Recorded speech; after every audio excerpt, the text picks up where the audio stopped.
Assalamualaikum warahmatullahi wabarakatuh. Perkenalkan, nama saya Dara Sukma Kinanti dengan NIM 22017145 dengan Prodi Sastra Indonesia, mata kuliah pengantar pengkajian kesusastraan dengan dosen Dr. Yeni Hayati SSM Hum.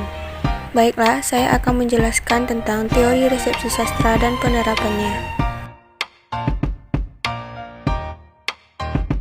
Pada teori resepsi sastra dan penerapannya, terdapat 3 materi.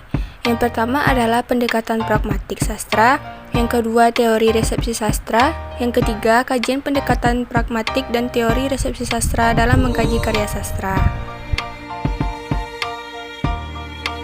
Materi yang pertama adalah pendekatan pragmatik sastra. Pendekatan pragmatik adalah pendekatan yang melihat karya sastra sebagai media untuk menyampaikan tujuan tertentu kepada pembaca. Tujuan tersebut dapat berupa tujuan yang ada kaitannya dengan pendidikan, moral, politik, agama, ataupun tujuan lain. Pendekatan pragmatik merupakan pendekatan yang menjelaskan tanggapan atau penilaian pembaca terhadap karya sastra.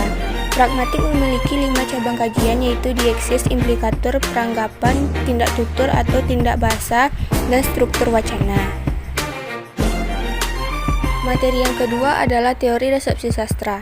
Atensi terhadap studi resepsi awalnya muncul sebagai reaksi melawan kecenderungan terhadap penolakan peran pembaca dalam memaknai sebuah karya sastra. Perkembangan dalam teori resepsi sastra yang sistematik baru dilakukan di akhir bagian tahun 60-an di Jerman Barat, terutama melalui 2 nama, yaitu Hans Robert Jauss dan Wolfgang Isar. Dan pendekatan ini meluas pada akhir tahun 70-an. Selanjutnya, pengertian resepsi sastra. Menurut pendekatan resepsi sastra, suatu teks baru punya makna bila ia sudah punya hubungan dengan pembaca.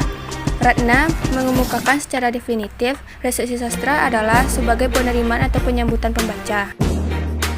Resepsi sastra merupakan penelitian yang memfokuskan perhatian kepada pembaca, yaitu bagaimana cara pembaca memberikan makna terhadap karya sastra, sehingga memberikan reaksi terhadap teks tersebut. Materi yang ketiga adalah kajian pendekatan pragmatik dan teori resepsi sastra dalam mengkaji karya sastra. Yang pertama, kajian pendekatan pragmatik dalam mengkaji karya sastra.